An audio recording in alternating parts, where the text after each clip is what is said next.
어제까지 말씀을 봐도 그렇고 오늘까지 말씀 봐도 그렇고 하나님은 온통 총체적으로 악한 백성이 되어버린 유다에 대하여 그들의 죄악들을 일일이 열거하면서 어떻게 그들을 징계하실지를 구체적으로 말씀하시는 아픈 예언들이 계속되고 있습니다. 7절에서 그러므로 만군의 여호와께서 이와 같이 말씀하시되, 또 계속 끝에 가보면 여호와의 말씀이니라. 15절에서도 같은 말씀하시죠. 그러므로 만군의 여호와 이스라엘 하나님께서 이와 같이 말씀하시니라고 반복해서 예레미야가 전하는 말씀이 그의 판단과 생각을 말하고 있는 것이 아니라 하나님께서 친히 말씀하신 것임을 반복적으로 상기시키며 언급하고 있습니다. 같은 말을 계속 반복한다는 것은 그만큼 중요하다는 말씀이고 반드시 그 말씀에 귀를 기울여야 한다는 그런 의미를 갖고 있죠. 하나님께서 잔소리꾼이 되어서 계속 한 소리 또 하고 한 소리 또 하고 또 한 소리 또 하는 그런 분이 아니라 그들의 안타까운 모습을 보시고 반복적으로 그들에게 돌이키기를 원하는 마음 가지고 이렇게 말씀하신 것을 우리가 잘 알 수가 있습니다. 7절 다시 돌아가서 보라, 내가 내 딸 백성을 어떻게 처치할꼬, 그들을 녹이고 연단하리라. 내 딸 백성을 그렇게 말하죠. 하나님께서는 내가 택한 백성들 그렇게 하지 않고 거기다가 딸을 붙여서 내 딸 백성을 그렇게 말씀하십니다. 그만큼 얼마나 사랑하시는지 그 와중에서도 주님께서는 그 사랑하는 딸로 표현된 백성들을 생각하면서 얘들을 어떻게 해야 될까? 얘들을 어떻게 처치해야 될까? 그런 말씀을 하시는 것이죠. 그들을 녹이고 연단하리라. 그냥 저 같았으면 그들을 완전히 녹여서 없애버리겠다. 그래도 신통치 않을 텐데 녹이고 연단하리라. 하나님은 당신의 딸로 부르시는 사랑하는 백성이 죄악 때문에 하나님과 어그러진 길을 가고 그것도 총체적으로 입만 벌리면 속이고 죽이려는 그런 사악한 백성이 된 이스라엘 향해서 얘네들을 어떻게 처치할까라는 질문 형식으로 말씀하시면서 앞서 이미 우리 6장에서 보니까 아무리 세련을 해도 재련을 해도 없어지지 않는 찌꺼기 같은 은, 내버려진 은, 내가 버린 은, 그렇게 말씀하신 바가 있는데 다시 그 표현들을 빌려가면서 이들을 녹여서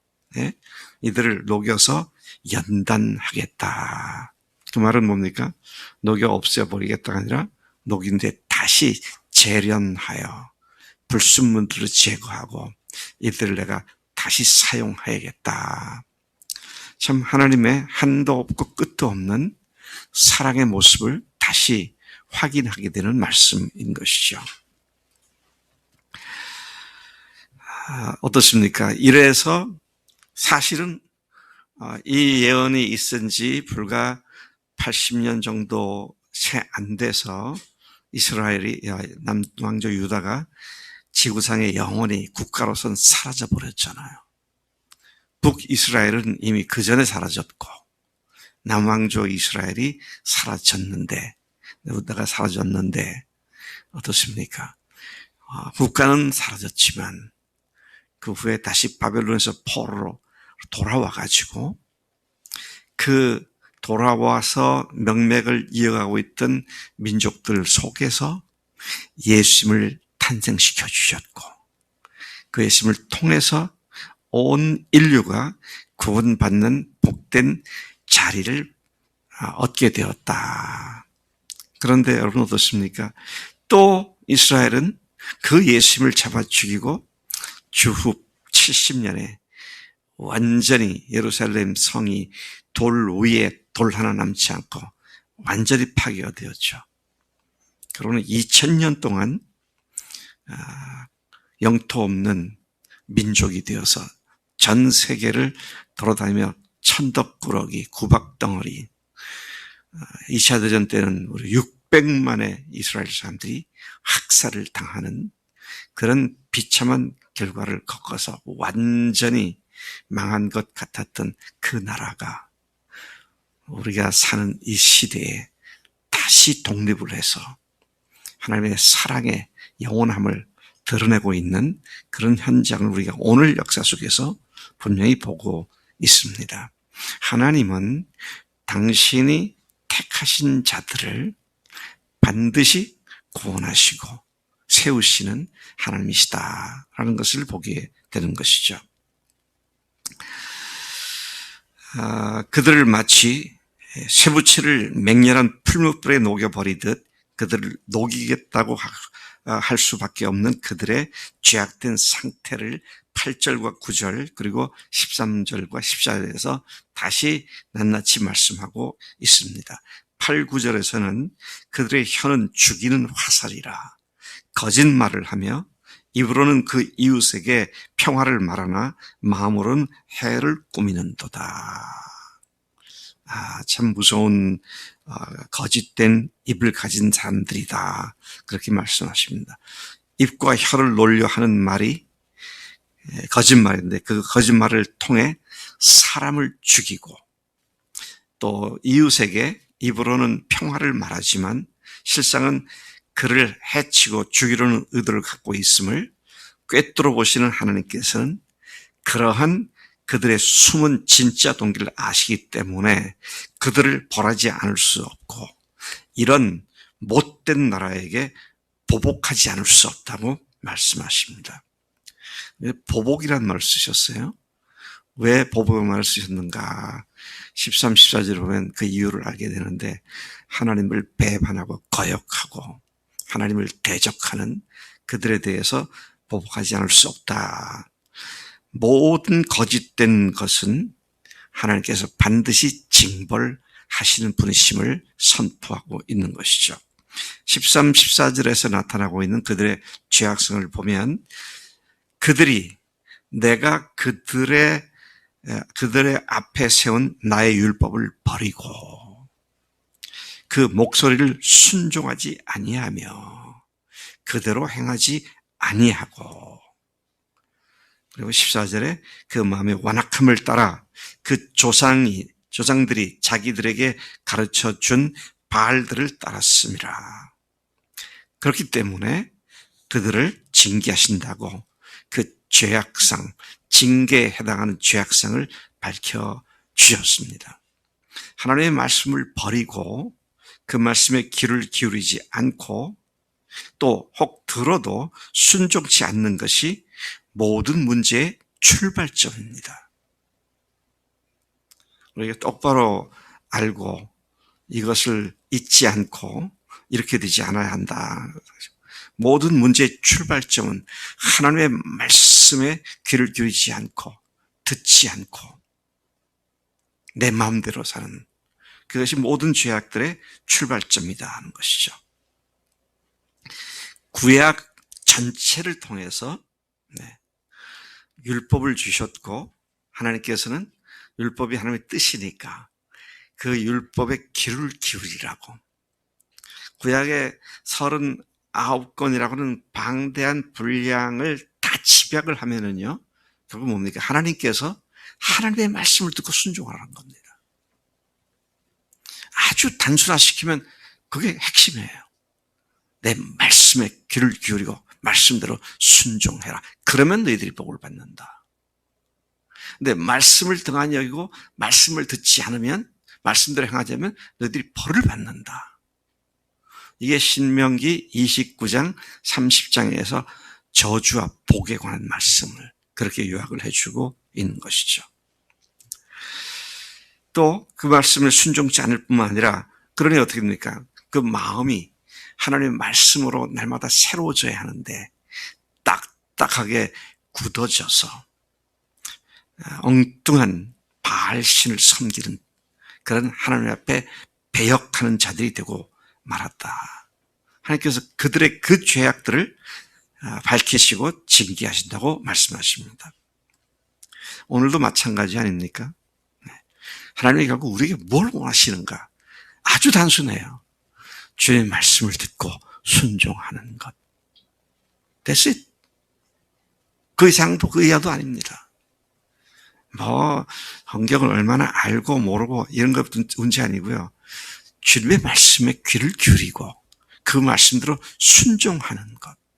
이게 하나님께서 우리에게 기대하시는 바잖아요.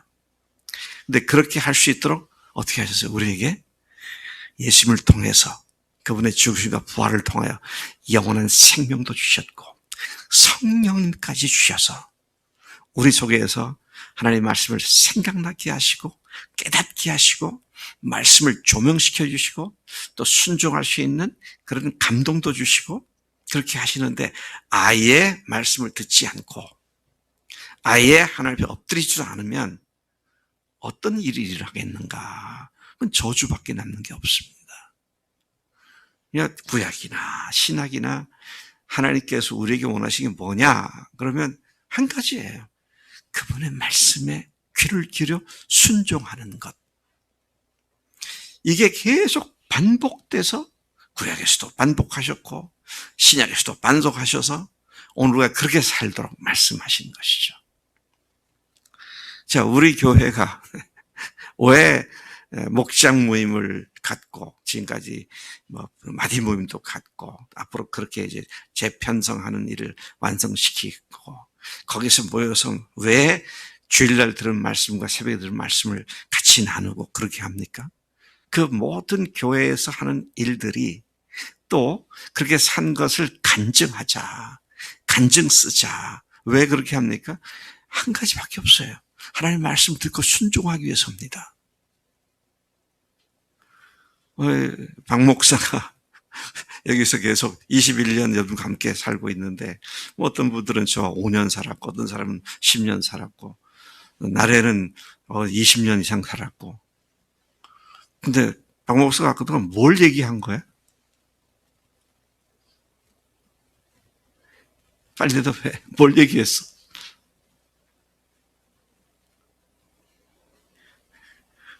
방금 얘기했는데 뭐 딴소리해. 복음을 얘기한 건 이렇게 하기 위해서인데 그 복음을 듣고 변화돼서 어떻게 하라고? 하나님의 말씀 듣고 순종하라고. 근데 말씀을 듣는 데가 한쪽 귀로 듣고 한쪽 귀로 흘러가면 안 되니까 어떻게 합니까? 주일날 설교한 걸 수요일날 우리 청년들이 또 다시 리마인드 해가지고 그 말씀을 어떻게 적용하고 있는지를 또 얘기하고 목장에서 모여서 또 그걸 나누고 그렇게 해도 안 하잖아. 그게 저주받을 일이에요. 제가 말한 저주는 지옥 가고 천국 그런 문제 아닙니다. 주님께 복을 받지 못하는 게 저주예요. 21년째 지금 하고 있어요. 그런데 그렇게 사는 사람들이 글쎄요, 절반이나 되나 몰라, 아직도.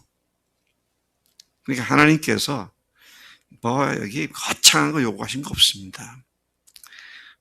그제죠? 말씀을 들어보니까 내가 너희들에게 언제 제사하라 그랬냐?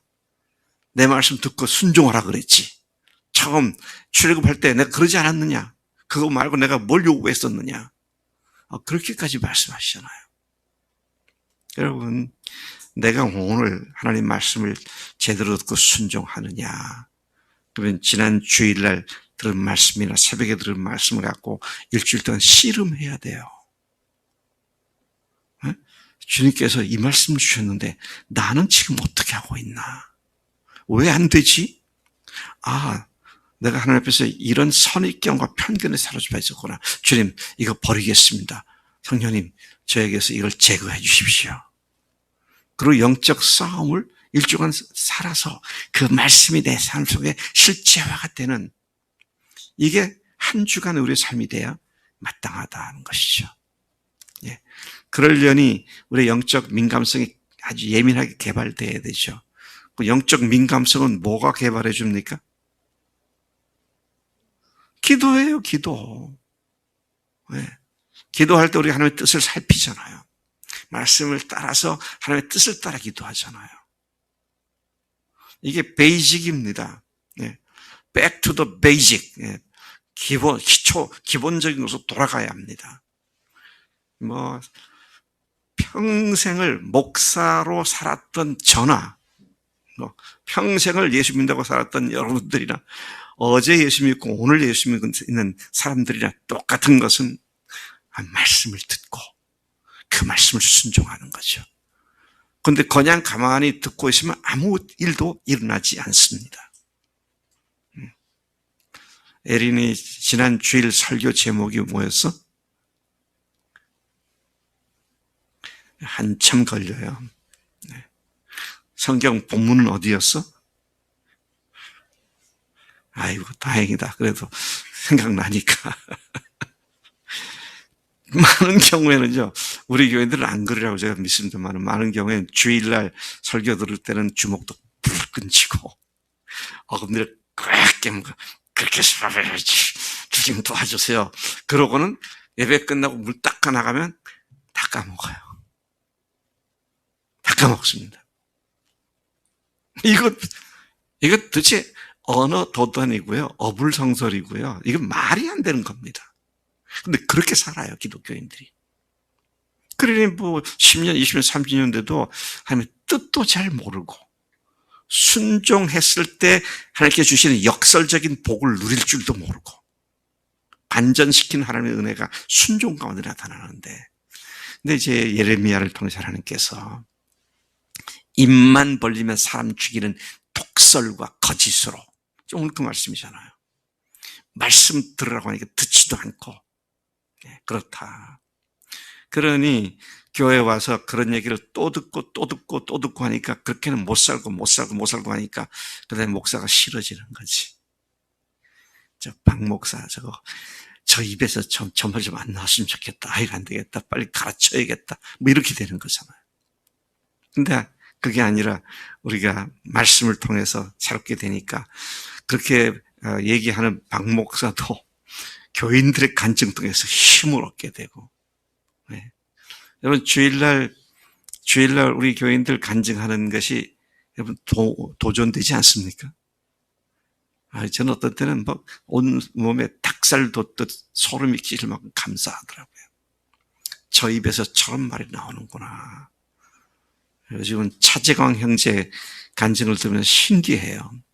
우리에게 나온 지 1년밖에 안 됐는데 저 입에서 그 말씀을 이렇게 받아서 그렇게 간증하는구나. 우리 청년 카톡방에 차재광 형제가 좀 거의 매일 댓글을 올리잖아. 근데 요만큼 올리는 게 아니라 이만큼 올려요. 이만큼 올려. 근데 내용 보면 정확하게 새벽 말씀을 알아들었고 그 말씀에 반응하는 걸 보고 참 1년밖에 안 됐는데 참 놀랍다. 한편으로 생각하면요, 우리 교회에서 20년 이상 된 분들이 그렇게 쭉 살아왔다면 지금은 박 목사보다 더 뛰어나게 말씀을 깨닫고 말씀을 적용하는 그런 삶 가운데로 들어가지 않았을까. 여러분, 하나님께서 오늘 우리에게 말씀하신 것 다시 요약합니다. 뭐예요? 말씀을 귀를 기울이고 순종하라. 그렇지 않으면 너희들의 마음은 패역해져서 사람을 죽이는 거짓에 등한 자들이 될 수밖에 없고, 그러면 내가 너희들을 징계할 수밖에 없다. 그렇게 말씀하시면서 10절 이하의 그 비참한 그 징계의 결과를 참으로 우리가 입에 담기도 어려울 만큼 기록하고 있습니다. 울부짖고 울며 부르짖고 슬퍼한다. 예루살렘을 무더기로 만들며 승냥이의 굴이 되게 하겠고 유다의 성읍들을 황폐하게 하여 주민이 없게 하리라. 이 나라를 완전히 멸망시키겠다는 거잖아요. 그래서 하나님께서는 어떤 사람을 찾으시냐면 하나님의 심정을 깨닫고 여호와의 입에 말씀을 받아서 선포할 자를 찾으신다 그랬어요. 오늘 우리가 다 이 하나님의 심정에 동참한 자들이 되어서 또 하나님의 말씀을 받아서 하나님의 말씀을 선포하는 우리가 되어야 마땅한 줄로 믿습니다. 그들에게 쑥을 먹이고 독한 물을 마시게 하고 그들을 전혀 알지 못하던 이방 나라 가운데 흩어버리고 진멸되기까지 칼로 죽임을 당하게 할 것이다. 무시무시한 하나님의 징계에 대한 경고를 듣고 있는데 이게 2600여 년 전의 얘기가 아니라 오늘 우리에 대한 말씀이다. 각성하고 정말 주님 앞에 영적 센시티비티, 민감성이 예민해져서 제 말씀을 듣는 일과 말씀을 순종하는 일에 전심전력하는 우리가 돼야 마땅한 줄로 믿습니다. 하나님 아버지 감사합니다.